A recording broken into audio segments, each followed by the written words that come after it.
What's going on, Donut Nation? I hope you guys are having a great day. Today we're watching a video titled Adding Community Suggestions to Minecraft That Just Make Sense. This guy is like a modder, and he makes these super awesome vanilla looking mods that I think are super good. Like they could almost be in the game. And I want to know, what do you guys think of these? I haven't seen any of these ideas yet, so let's react to it together and decide, should these be in the game or not?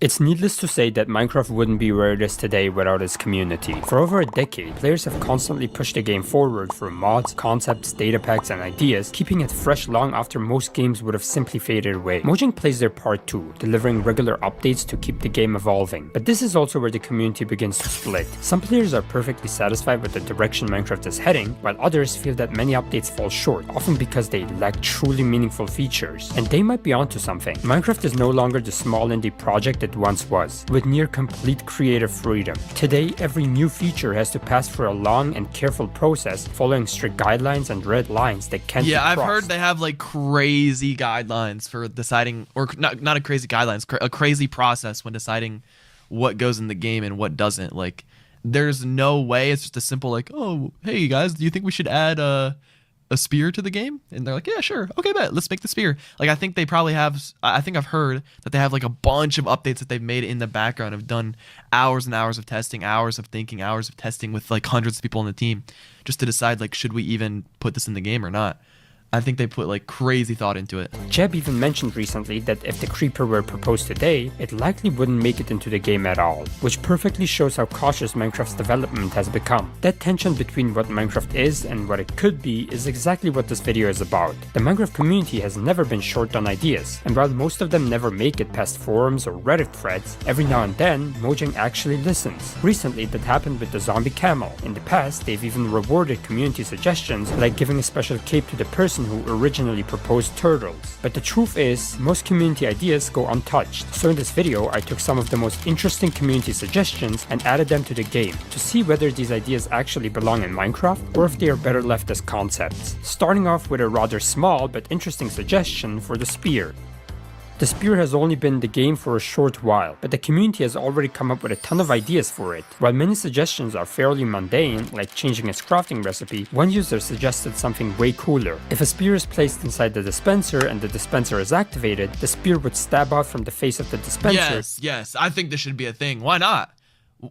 Mojang probably has a reason why this is not a thing. Damaging anything in front of it before retreating back inside. And honestly, this idea is kind of genius. Not only I think, okay, maybe one reason why is because it would just look weird coming out of a dispenser.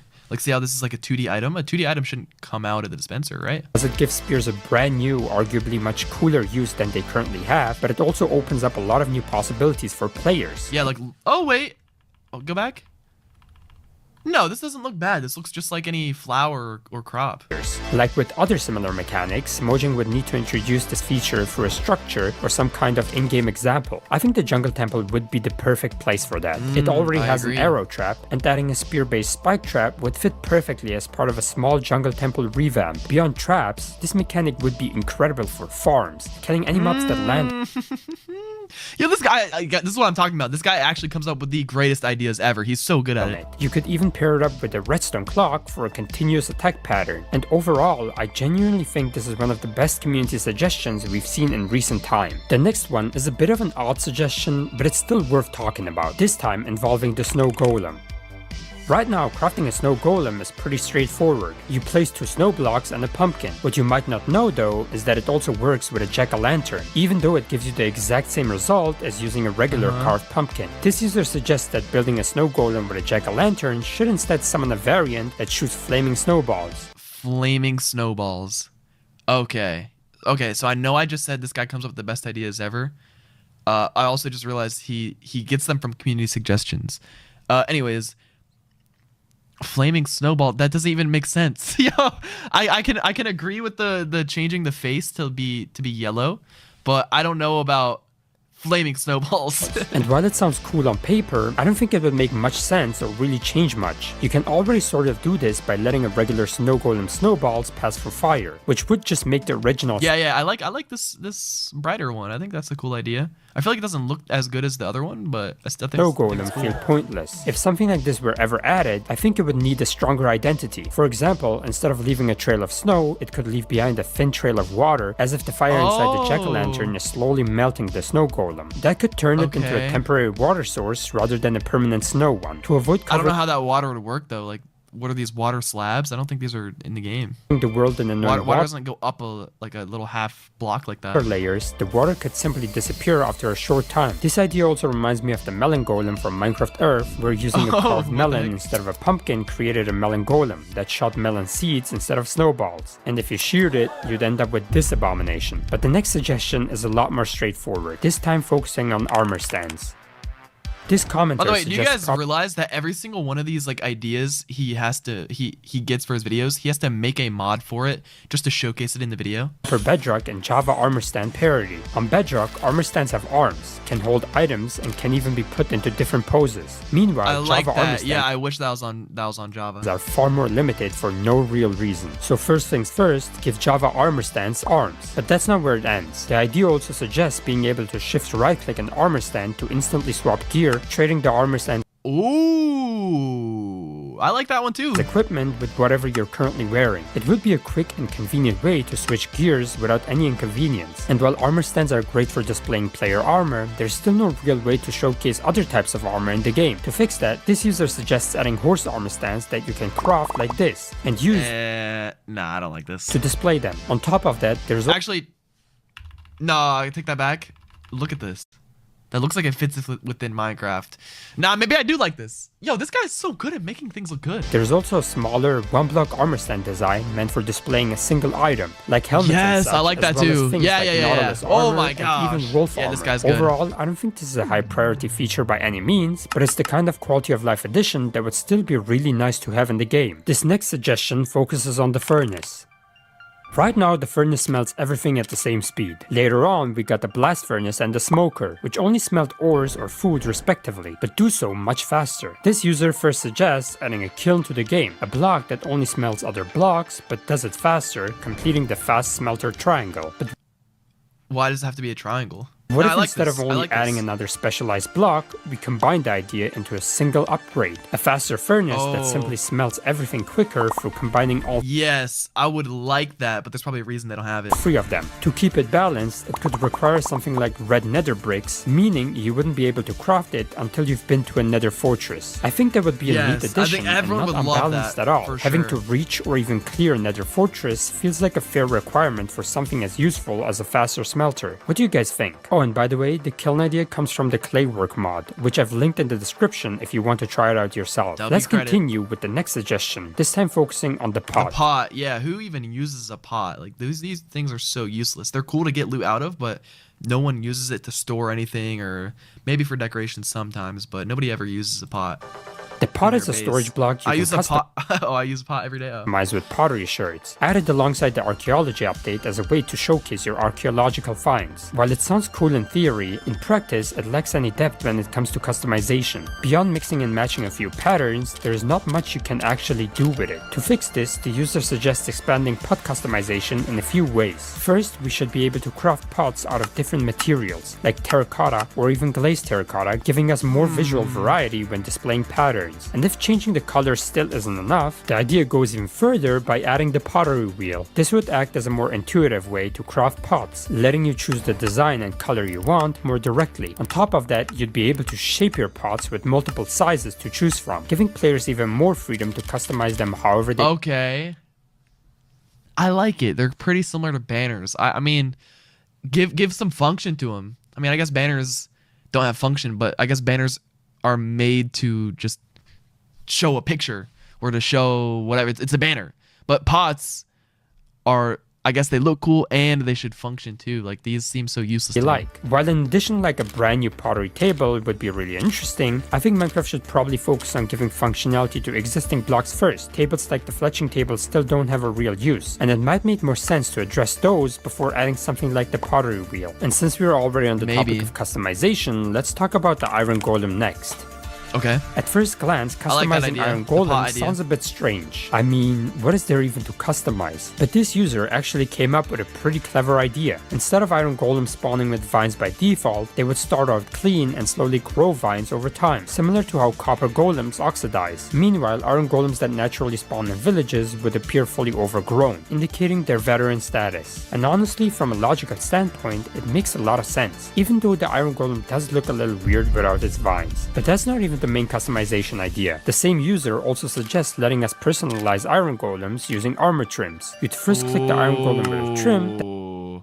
Something like this would actually give me a reason to build iron golems to like defend the city.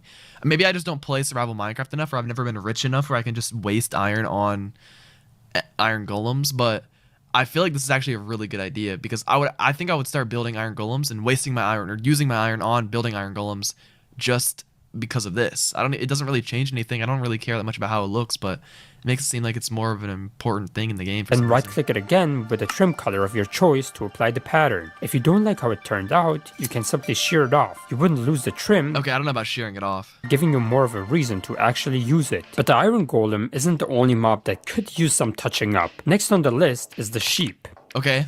In the Spring to Life update, several mobs received new variants. The cow, chicken, and pig all got cold and warm biome versions. Naturally, people expected the same treatment for sheep. Instead, sheep received a pretty mundane change. Cold and warm biomes now simply have black and brown sheep as their most common variants. And honestly, that feels a bit lazy. Sheep deserve proper biome-dependent variants just as much as the other mobs. Okay, so let's here's see the it, let's idea. see it. First, extend the sheep's snout slightly, similar to what was done with the cow. From there, the worm variant would have a more tan color, visible horns, and be a bit less woolly overall. Meanwhile, the cold variant would feature a much fluffier coat and a paler color to better fit cold. What? I don't know. How am I supposed to know if this is a good change or not? Would I like it? Yes, I would. I would love to collect like a big sheep like this and be like, yo, look at the sheep. Biomes. And I like personally, it. I think this I like user it. absolutely nailed it. These Yes. Oh yeah, and look at that. Wait, look at the 3 different variations. Go back. Hold on. Wait, go back. Why is it not going back? There we go. Bro, yeah. It's like this one has the least wool too. Yes, I like that. Whoa. Okay, wait. I don't know. But this face looks a little weird, but nah, I like that actually. I think they should keep the regular sheep how it was though. I don't think the snout needs to be extended. I feel like sheep look good. These are by far my favorite interpretations of warm and cold sheep variants, and they genuinely feel like they belong in Minecraft. One mob that hunts sheep is the wolf, and you guessed it correctly, the next suggestion is for the wolf. Okay. This user proposes adding a new wolf variant, the skeleton wolf. Originally featured Wait. Oh my gosh. Dane TDM. in Minecraft Earth, the skeleton wolf Grim. would be a hostile Grim. mob spawning mainly in Soul Sand Valleys with a small chance to appear in the overworld alongside a horde of skeletons. It would deal around 2 hearts of damage, have more health than regular wolf, and drop 1 or 2 bones upon death, with a small chance to drop its head. Skeleton wolves wouldn't be tameable in the traditional sense. Instead, the only way to get one as a companion would be through its head, which could also occasionally be found in archaeological ruins. Once obtained, the head could either be placed as a block or combined with a totem of undying to begin the resurrection process. By placing it on top of a bone block, the skeleton wolf would be summoned. Functionally, these wolves would behave similarly to regular. I feel like that's really weird. I think it would just be better if you could just tame this type of wolf, just like how you tame regular wolves. But what's cool about them is that they're rare. I would like that, but the weird way that you have to summon its head with a totem and all that just seems like it's doing too much. Ones, but with some key differences. They wouldn't be able to eat food, but could instead be healed using bones or instant damage potions. They'd have significantly more health, but to keep things balanced, they wouldn't be able to wear armor. They'd also deal extra damage to undead mobs. Their biggest advantage, however, is that upon death, they would always drop their head, allowing you to resurrect them again. In other words, you'd have an effectively immortal pet, one that can die but never truly stay dead. That is, unless it dies in lava, in which case the head would be Okay. destroyed. Overall, this is Nah, I think that's doing too much. I think my idea, maybe you guys disagree, but I think my idea is better where these spawn with the skeleton armies very rarely, and you just tame them like a regular wolf. definitely a And creative maybe it does more damage, maybe it has more health, but yeah. and interesting suggestion, but honestly, I think it's better left as just a concept. What do you guys think? Would you guys want an immortal wolf or not? Let's continue with the next suggestion, which adds a brand new Yeah, the head ranged is too weapon, much, the yeah. slingshot. Slingshot. With the ever-expanding list Okay. of weapons to Minecraft, I think it's about time the ranged category got some attention as well. That's exactly what the suggestion aims to do, introducing the slingshot as an early game ranged weapon that can still remain useful well into the late game, which is something I always love to see. It's also a very thorough and well thought out idea, so let's start with the crafting recipe. The slingshot is crafted using just a stick, string, and leather. The materials themselves aren't the main highlight though. The real twist is that it can be crafted in your 2x2 crafting grid, making it one of the only weapons in the game you can craft on the go without needing a crafting table. Functionally, the slingshot would be a short to mid-range weapon with a wide variety of possible projectiles, each with different properties and damage values. Copper nuggets could be used for longer range, iron for medium, and gold nuggets for shorter range combat. You could also use amethyst shards for extended range, or resin, which applies a unique stuck effect that briefly immobilizes enemies. The slingshot would only take 0.6 seconds to charge. I like that. I like the stuck feature, but I feel like it's useless otherwise. Compared to 1 second for bows and 1.25 seconds for crossbows. If a player is affected What by do you the guys stuck think? You guys effect, like this they one? wouldn't be able to move. I don't know. Although I think I'm not really like hyped about it. Other ones I think were really cool, but this one's like, I don't know. the duration could be reduced by I don't like repeatedly it. pressing Meh. the jump key. On top Yeah, of that, I the agree slingshot with you would guys. have its own unique enchantments. Force would increase Mid. damage and range. Ricochet would allow projectiles to bounce off solid blocks and entities a number of times equal to the enchantment level. And Shatter would cause the projectile to break into shrapnel after impact. Shatter and Ricochet would be mutually exclusive for balance. Overall, the slingshot fills a really useful early game niche when arrows are scarce, letting players rely on materials like copper nuggets instead. And later on, it scales nicely for enchantments and upgraded ammunition, while also giving more purpose to renewable but underused items like amethysts and resin. Honestly, I think this is one of the strongest suggestions so Wait, far. by the way, It doesn't is resin like a sticky thing? I don't even know what resin is in real life. I only know what resin is in Minecraft. step on the toes of the bow or crossbow. It just does its own thing, and I genuinely love to see something like this added to the No. game. Speaking of giving amethyst more of a use, this next suggestion introduces a special variant of the Yes? skeleton. Oh, yes? Oh. The skeleton already Okay, has Skeleton's getting a change. Let's see. no shortage of variants, and this idea adds yet another one, an amethyst, or more specifically, a geode-themed skeleton. The concept suggests that this mob would drop a budding amethyst block and have the ability to highlight players for other mobs to target, and that's pretty much where the idea ends. The user doesn't really go much further than that when it comes to defining its mechanics. Honestly, the only real redeeming quality here is the design. It looks absolutely sick. But beyond that, I don't really see a strong reason for this to exist in the game. As cool as it looks, I think this one is better off staying as just a concept. The following suggestion is one I personally think would be a major quality of life improvement when it comes to player mobility. Traversing I don't know about that skeleton one. through I dense honestly wasn't really paying attention. I was looking at chat. Somebody typed something. forests can often be a minor inconvenience, one that gets annoying pretty quickly, especially if you're traveling on a horse. To fix that, this user suggests letting players pass through leaf blocks while crouching, while still being able to walk on top I disagree. Yeah, I don't think you should. Why while crouching? Nah. of them when not crouching. Some people in the comments even suggested taking it a step further, with leaves slightly breaking your fall if you land on them. The same idea could also apply to horses, allowing them to move through leaves as well, just at a slightly reduced speed. Overall, I think this would be a very practical change and one that actually makes a lot of sense. But let's move on to what might genuinely be the best suggestion in the entire video, and it has to do with the Enderman. Oh shoot. Now, there are 6 mob heads in the game that players can obtain through various means. Mob heads can be worn to reduce the detection range of their respective mobs, and they can also be placed on top of a note block to play the mob's sound effects. Most of these, with the exception of the Wither Skeleton and Ender Dragon heads, can be obtained when the mob is killed by a charged creeper explosion. This user suggests expanding that list by adding the Enderman head. Enderman would drop their head when killed by a charged creeper, and the head would also rarely generate as loot in end cities. When Why? Why would it generate as loot in end cities? worn, the head would prevent Endermen from getting angry when you look at them. Wait, I thought all heads do that. I thought if you wore like a zombie head, you can't look at an Enderman. Is that true or no? But the real highlight of this idea is its redstone functionality. When placed down and connected to redstone, the Enderman head would act as a vision detector. If a player looks directly at it, the head would open its mouth and shake slightly, sending a redstone signal Oh, to the only pumpkins. Oh, okay. Yeah, I like that then. Yeah, you wear an Enderman head and then you can look at Enderman in the end. Yeah, I like that a lot. block it's attached to for as long as it's being looked at. Even better, the But strength of that head thing where it moves when you look at it? I think that's super creative, but I don't know. That signal would scale based on the distant player and the head. This would be an incredibly vanilla-friendly way so to mad, add vision because detection it to happens every single day for the last year. Minecraft, opening the door to all kinds of creative redstone contraptions. Next up is a suggestion involving gold, or more specifically, a new alloy. Pure gold. Okay. Oh.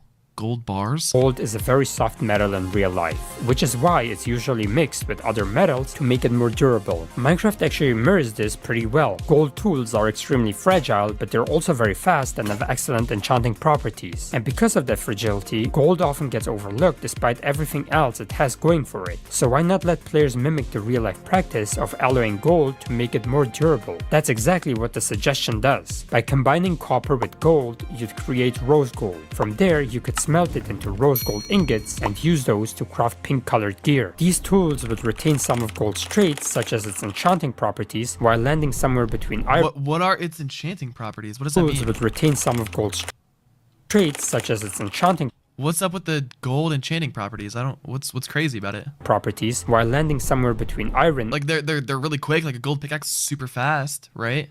But I don't even think a gold pickaxe is faster than netherite. I think it's the same. And diamond in terms of overall strength. Oh, it enchants better.